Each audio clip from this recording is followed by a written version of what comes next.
I just moved into my new place, a two-bedroom condo with just enough charm to hide the cracks in the drywall. When I made the decision that would change everything, I listed the second room online for rent. The mortgage had spooked me more than I expected, and the idea of splitting utilities felt like a little breath of sanity in my bank account. I wasn't picky, just wanted someone quiet, clean, and not a serial killer. That's when I met Owen. His message was polite, grammar impeccable, profile photo a little fuzzy but kind-faced. Traveling for work, need short-term stay, can pay 2 months up front, he wrote. We met at the local coffee shop, and he seemed normal enough, slightly nervous. But who isn't when meeting a stranger from the internet? He moved in the next evening with 2 duffel bags and a backpack, no furniture, no questions. That first week was easy. Owen was practically invisible. Left early, came back late, made tea instead of coffee, and folded his towels like hotel staff. The only odd thing was that he kept the door to his room shut tight, even when he wasn't home. I chalked it up to privacy. Who was I to judge? A few weeks in, I started noticing little things. Sometimes he'd be sitting in the dark. Not asleep, just sitting. Once, I came home and heard a conversation from his room, but when I knocked to ask if he had company, it went dead silent. Just on a call, he mumbled through the door. He never had visitors. Never got mail. Never used the TV. But always paid rent on time, in cash, sealed in an envelope. Old-fashioned, he'd shrug. It should have felt weird, but I told myself it was better than having a loud, nosy roommate. Then one Tuesday evening, while Owen was out, a storm knocked out the power. I lit some candles, made soup on the gas stove, and noticed a sheet of paper lying on the hallway floor, half tucked under his door. I bent down to pick it up. A letter, typed on cream stationery. No envelope. The first line stopped me cold. By the time you read this, I'll be gone. I didn't move for a solid minute, the candle flame beside me flickering like it was waiting for my next decision, like even it knew this letter wasn't meant for me. My brain flipped through the ethical Rolodex of roommate boundaries, but let's be honest, once you read, by the time you read this, I'll be gone, there's no one reading it. So I sat cross-legged on the floor, the storm still humming against the windows, and I kept reading. I'm sorry for the deception, it continued. You seem like a kind person, and I wish circumstances were different. I didn't come here to stay. I came to wait. And now that it's almost time, I needed to leave something behind. Something true. My hands tightened around the page. My mind started racing. Was he in trouble? Was he running from someone? Or worse, planning something? You probably noticed the phone calls. It went on. There weren't any. It's just easier to pretend. I haven't spoken to my family in years. They wouldn't recognize my voice even if they tried. A lump began forming in my throat. This was starting to feel more like a goodbye than a confession. In the second drawer of the nightstand, there's a photo. If you found this letter, you should find it next. I hesitated. I knew I shouldn't go snooping. But then again, a person who leaves a letter like this under a door, intentionally or not, probably isn't worried about privacy anymore. I pushed his door open. For the first time in 4 weeks, I saw the inside of Owen's room. Neat. Almost staged. The bed was made with hospital corners. No clothes on the floor. Nothing on the walls. Just a closed nightstand. I crossed the room, heart hammering like I was defusing a bomb. Opened the second drawer. And there it was, a small photo, face down. I turned it over. My stomach dropped. It was me, standing in front of my old apartment. Not recent. This was years ago, different haircut, winter coat I haven't worn since 2017. I staggered back like the photo burned me. What was going on? Why did this man, this polite, quiet stranger, have a picture of me from before we even met? My first instinct was denial. Maybe it wasn't me. Maybe it was someone who just looked like me. But I knew that jacket olive green with the frayed cuff. And I knew that stoop. That was my old place on 12th Street, the year I lived above a nail salon and the heating barely worked. There was no mistake. I turned the photo over again, searching for clues. Nothing. No date, no message, just that glossy snapshot of a moment I didn't remember being captured. I sat on the edge of Owen's bed, letter still in one hand, photo in the other, heart pounding so hard I could hear it in my ears. The rest of the drawer held only 2 more things, a small flash drive and a crumpled bus ticket dated 3 weeks before he moved in. The departure city, Cleveland. The destination, here. That, at least, confirmed something. He came here intentionally. I stood, panic starting to rise now like a tide I couldn't hold back. Why would someone have a photo of me from 5 years ago? Why would they travel across the state and rent a room from me with no job, no friends, no real explanation? I tried to think rationally. Maybe he was a PI? Maybe I was involved in something legal I didn't know about, an inheritance, a case of mistaken identity? I wanted to believe anything except the most obvious answer. I had been watched. I took the flash drive to my room and plugged it into my laptop, bracing for malware or a screaming sound file or some creepy manifesto. Instead, it opened calmly. One folder, for BW. My initials. My full name, even. Inside, a series of documents. PDFs, all labeled with dates and titles. Some were medical. A few were newspaper clippings. One was titled, Adoption Cert Confidential Copy. That's when my vision blurred. I had never been adopted. At least, I didn't think I had. My parents never said a word, and they're the kind of people who won't even let you forget your dentist appointments. I clicked it open. My name, my birth date, my original county. But the parents listed weren't mine. They were two names I had never seen. Under child name before adoption, Owen Wallace. I froze. Wallace. My last name. His first name. I clicked the next document. A hospital record. Then a missing persons report. My name again. But from 1992. I was 3. The file said I vanished from a shopping mall. Was listed missing for almost 2 weeks. Then found. Reunited with family, the last line read. But apparently, not my original family. I couldn't breathe. I reread the missing persons report 3 times, hoping I'd misunderstood, that the text would rearrange itself into something rational, something less earth-shattering, but it didn't. According to this document, I had gone missing when I was 3 years old. And I had been returned. Just not to the same people. The next PDF on the flash drive was an old photo scanned in, grainy, timestamped 1991. A toddler on a red tricycle. My face. Undeniably. My ears, my crooked smile, the little dimple near my left eye. But the woman standing behind me, hand on my shoulder, was not the woman I called Mom. I scrolled down. The caption said, Owen Wallace, age 2, with mother, Kathleen Wallace. Cleveland, Ohio. My vision swam. Owen Wallace. That was my name. My original name. Before someone changed it. Before someone else raised me. I felt like the walls around me were folding in. Everything I knew about my life was breaking apart in my hands, pixel by pixel. I ran to the bathroom and splashed water on my face. I looked in the mirror, really looked. Same face. Same body. But I didn't feel like myself. I felt like an echo of someone else. My phone buzzed on the counter. A text. Unknown number. You're not supposed to find the rest. Not yet. I stared at it, heart skittering like a loose coin down a drain. I didn't reply. I couldn't. My fingers were frozen. 5 minutes later, another text. This time, just a location. Coordinates. I copied them into Google Maps. It was a storage unit facility just outside the city. I should have called someone, police, a friend, anyone. But instead, I grabbed my keys and drove. The facility was nearly empty when I arrived, long rows of steel doors reflecting the early evening light. I found Unit 109, the one tied to the coordinates. A small keypad blinked beside it.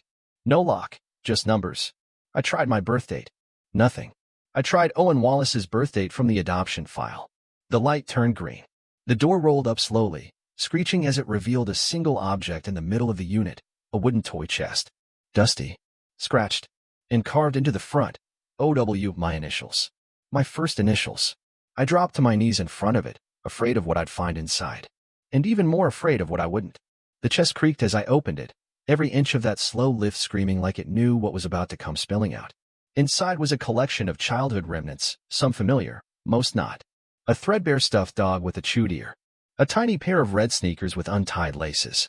A faded drawing of a stick figure family with the names Mom, Dad, and Owen scribbled in crayon. My stomach turned. I knew how kids write their names. I knew how I used to write mine. That O was mine. That crooked W was mine. I reached for a battered shoebox tucked in the corner. It was full of Polaroids. I flipped through them in a daze. Pictures of birthday cakes with 3, 4, 5 candles. A sandbox. A kiddie pool. Always the same woman nearby, Kathleen Wallace. My biological mother. The woman I didn't remember. Until I did. Not a flood of memories, but a flicker. Her laugh. A song she sang, something about a bluebird. A memory that had no place in the life I thought I lived. Underneath the photos was a small cassette tape labeled Play Me. I pocketed it and drove home with my heart cracking open, trying to brace myself for whatever voice would greet me on that tape. I rummaged through the garage and found an old tape deck, something I hadn't touched since high school, and pressed play. The static gave way to a woman's voice. Owen, my baby, if this ever reaches you, it means someone found you. Or maybe you found yourself. Her voice shook. They told me you died. That you were never recovered. I held on to hope longer than I should have. Then I started seeing signs. Whispers. A neighbor told me they saw a boy who looked just like you, years later, in a town I'd never been to. Her breath hitched. So I followed the rumor. But by then, you were already gone again. Placed. Renamed. Rewritten. I couldn't stop crying. The tape continued. I don't blame them. Not entirely. They thought they were doing the right thing. You were found alone. No ID. No one claimed you in time. So they gave you to a family that wanted a child. There was a long pause. But I wanted you. I never stopped wanting you. If you're hearing this, know that I never gave up. I just wasn't strong enough to fight the system that stole you from me. Click. The tape ended. I sat in silence, that soft static now louder than any noise in the world. I had a family who raised me, who loved me. But now I knew they weren't my first. And someone had gone to great lengths to hide the truth. But why now? Why was Owen me back? And what had he come here to do? Sleep was impossible that night. My head a carousel of names and images, the voice on the tape looping over and over again in the dark. I lay on my bed fully clothed, the photo still on my nightstand, the flash drive plugged into my laptop like an 4 drip feeding me truths I never asked for. The next morning, Owen didn't come home.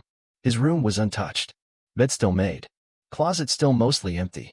But I noticed something new. His duffel bag was gone. Just vanished. I texted him, knowing I wouldn't get a reply. His number rang twice and then dropped straight to voicemail. It didn't even have a name attached to it anymore. Just unknown. I paced the hallway, trying to figure out what came next. Should I tell my parents? What would I even say? Hi, Mom. Remember when you adopted me without telling me? No? Cool. Me neither. I needed air. I went for a walk through the neighborhood, trying to clear my head. That's when I saw it. Taped to a lamppost near the park, a missing person flyer. It was me. Not a recent photo, an old one. One I'd never seen. Missing. Owen Wallace, age 3. Last seen Cleveland, Ohio, 1992. I pulled the flyer down with shaking hands. Who was putting these up? I turned the corner and saw another one. Then another. All down the block. It was like someone wanted me to remember, wanted everyone to know who I really was. I took a flyer home and laid it on the kitchen table. That's when I noticed something written in pencil on the back. You're close. Finish what I started. I stared at those words until they blurred. Finish what? I went back to the flash drive, searching for anything I'd missed. And there it was, one last file I hadn't opened. A folder labeled Names. Inside was a list. Over 20 people. Some names were crossed out. Some marked with question marks. But one name stood out. The name of my adoptive father. And next to it, a note. Facilitator. My knees went weak. I sat down hard on the floor. I hadn't wanted to believe any of it, that this ran deeper than one mistake, one lost child, one family. But now I couldn't ignore it. My father wasn't just the man who raised me. He might have been the one who placed me. Deliberately. I needed answers. And for the first time in years, I was afraid to go home. I drove to my parents' house with hands clamped on the wheel, knuckles white, brain cycling through 1,000 false starts of conversation. Hi, Dad. Why am I in a file marked facilitator? Or did you ever wonder why I don't look like you? But every version felt like a loaded weapon, and I wasn't ready to pull the trigger. When I arrived, the porch light was already on. My mom opened the door before I even knocked. We were just talking about you, she said with a smile that made my stomach twist. Your father's in the den. The same den where he used to help me with homework. Where we watched movies. Where he gave me pep talks before job interviews. He looked up from his recliner, warm and familiar. Hey, kiddo, he said. Everything okay? I sat down across from him, the missing person flyer folded tightly in my pocket, the photo of young Owen still tucked in my wallet. Dad? I started, voice dry. Can I ask you something weird? He grinned. Weirder than the time you thought the neighbor's cat was a ghost? Shoot. I didn't laugh. Was I adopted? His smile faltered. Slowly. Deliberately. Why would you ask that? Just answer. He leaned forward. No, you weren't adopted. His tone didn't waver. Not even a blink. I reached into my jacket and pulled out the documents. Set them down one by one. Birth record, adoption certificate, flyer. I watched his face. He didn't flinch. Just stared. Where did you get these? He finally asked. Owen left them. Who's Owen? Me, I said. Before you got me. Silence. Then he stood up slowly, walked to the window, and stared out at the dark. I knew this might come, he said quietly. I just didn't think it would come from you. So it's true. I asked. I was placed. He turned around. You were saved. From what? I snapped. From the life they had planned for you, he said. You don't understand, Owen Brandon, whatever you want to call yourself. Your biological family. They weren't who you think. Your birth mother didn't lose you. She gave you up. She was part of something bigger. Something that didn't have your best interest at heart. What does that mean? I asked. But he didn't answer. Instead, he reached into a drawer and pulled out a manila envelope, yellowed with age. I've been keeping this, he said, in case you ever started looking. I opened it. Inside, surveillance photos. Documents with government stamps. A report titled, Wallace Case, Voluntary Transfer. And at the bottom, a signature. Kathleen Wallace. My birth mother. But the name underneath hers, the author of the file, froze me completely. It was Owen. My name. My signature. In handwriting I didn't recognize. I stared at the signature like it was a joke, like someone had gone to great lengths to fake it and just messed up the punchline. But deep down, I knew. It wasn't a forgery. It wasn't fake. It was me. Or rather, someone who had been me before I became the version sitting here now, gasping for breath as my dad, or the man I had called dad, stood there watching me like a fragile artifact finally cracking under pressure. What is this? I asked, my voice barely holding. How could I have signed something like this? Because you remembered before, he said. You just don't remember now. That doesn't make sense. It's not supposed to, he said quietly, unless you've been through it. Twice. My vision narrowed to a tunnel. What have I been through? He walked to a bookshelf and pulled down a thin black binder, dust puffing out as he opened it. Inside were timelines. Notes. Dozens of copies of the same form. Voluntary Identity Transition Consent Form. Next to each, a version of my signature. There have been resets, he said. Wipes. You always come back to the same question. And every time, you dig too deep, and someone like me has to walk you back. Or worse, start over. I stood there, dizzy. So this isn't the first time I've discovered I'm Owen? No, he said. This is the third. I sat down hard, the air sucked out of my lungs. Why would I keep forgetting? Because you asked to be said. Because you chose this life, over and over again. The life of not knowing. The life of peace. Quiet. A job. A routine. Safety. That's not real. I whispered. It's more real than what you left behind, he said. You didn't just disappear, Owen. You defected. From them. From the people who raised you, not your birth family. The organization behind them. You weren't a missing child. You were an asset. I laughed, but it came out hollow. So what? I'm some kind of secret agent? Not quite, he said. You were part of a cognitive experiment. A behavioral blueprint. They studied you, watched your emotional drift, ran you through simulations, and then you escaped. You came here. We took you in. Hid you. Rebuilt you. Who's a we? I asked. You already know, he said. We're the same ones Owen Wallace warned you about. I blinked. What? You sent yourself the photo, he said. You left the flyer. The letter. The flash drive. Every piece of this puzzle was placed by you. To trigger your own recovery. Because this time, something's different. This time, you wanted to finish it. I didn't know what terrified me more, how impossible that sounded, or how much it suddenly made sense. I left their house in silence, the envelope of timelines clutched in my hand like a fuse I wasn't ready to light. My father's, no, the facilitator's, words still echoing like thunder I hadn't fully heard yet. You chose to forget, Owen. But this time, you didn't. Outside, the night air hit sharp and electric. I drove aimlessly, the city looking unfamiliar now, like a set I'd walked 1,000 times and only just noticed was painted in cardboard. My phone buzzed. Unknown number. A single message, storage locker 402. Final retrieval. No location, no instructions, just that. But I knew where it was. The same facility where I'd found the toy chest. I got there just past midnight. This time, the gate was already open. The keypad on 402 flickered once, then glowed green before I even touched it.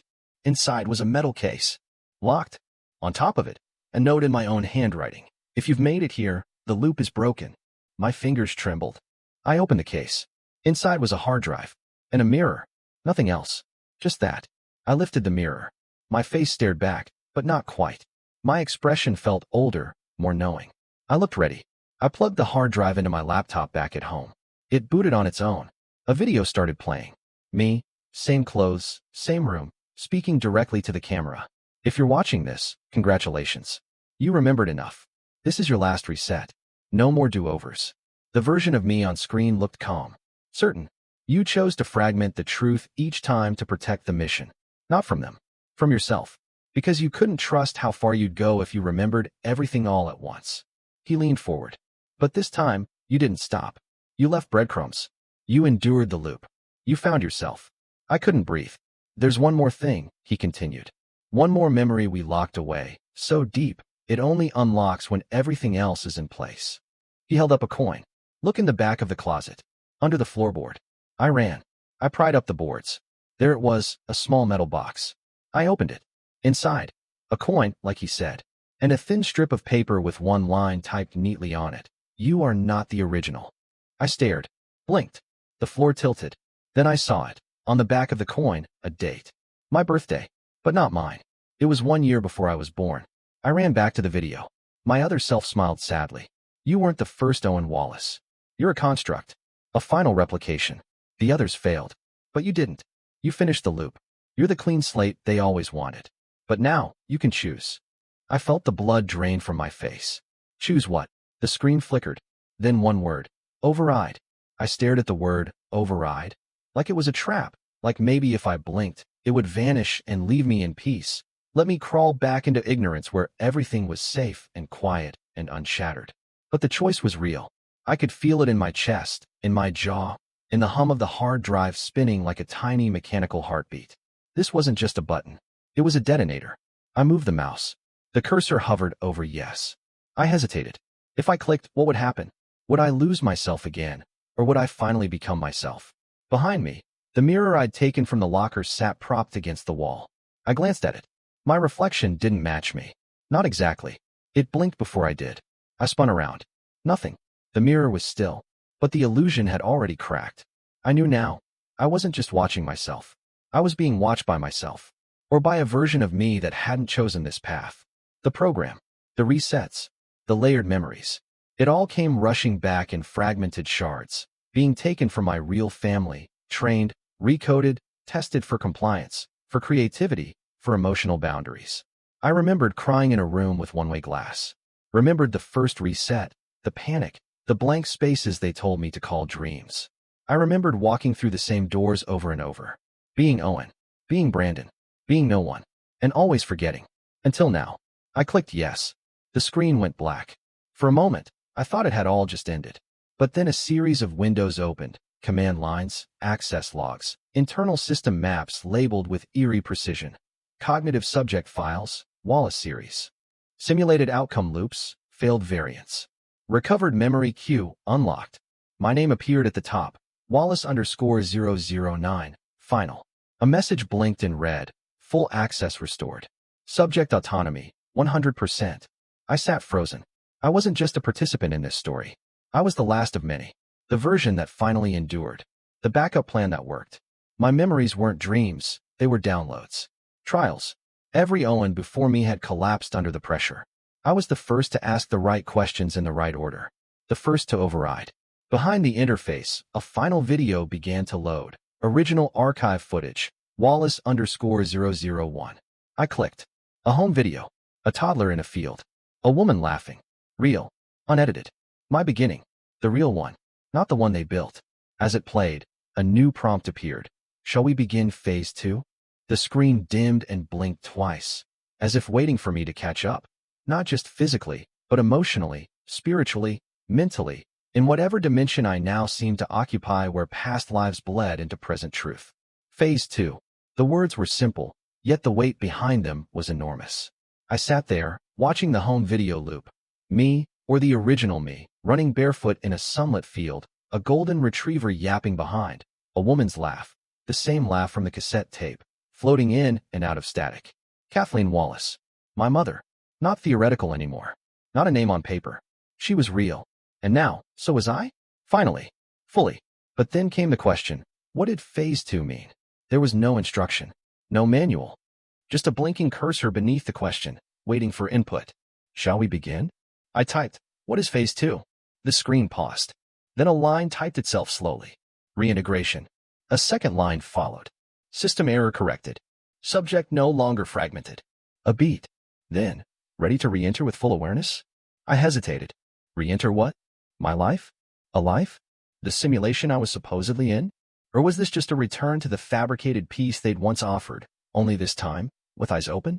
Then another file auto-launched, an interface showing multiple profiles. Dozens. All labeled Wallace, each with a number and fate beside it. 002, compromised. 004, erased. 007, terminated, and finally, 009, active. That was me. The last one standing. My screen split in two. On one side, a path leading back into the life I'd known, my job, my apartment, my name. It looked unchanged. But now I'd be walking it fully conscious. No more resets. No more amnesia. On the other side, a new location. Coordinates. A file labeled Origin Node. Beneath it, just two words. Shut it down. I understood then. I could live. Or I could end this. Not just for me, but for everyone else they were still experimenting on. For the versions of myself that didn't make it. For the ones they'd start building next. I closed my eyes. Thought of Owen. Thought of Brandon. Thought of that 3-year-old boy who disappeared in a mall and came back with no memory. Thought of the laugh on the tape. Of the mirror that blinked before I did. I opened my eyes. And I typed, "Guide me to the Origin Node." The screen lit up. A new message appeared. Authorization confirmed. Tracking engaged. You'll have one chance. My GPS pinged. And I left, not knowing if I was walking toward freedom or straight into the final layer of the maze. The coordinates led me into the hills just beyond the city, to a place that didn't exist on any map, a gated compound surrounded by trees so dense they muffled the world.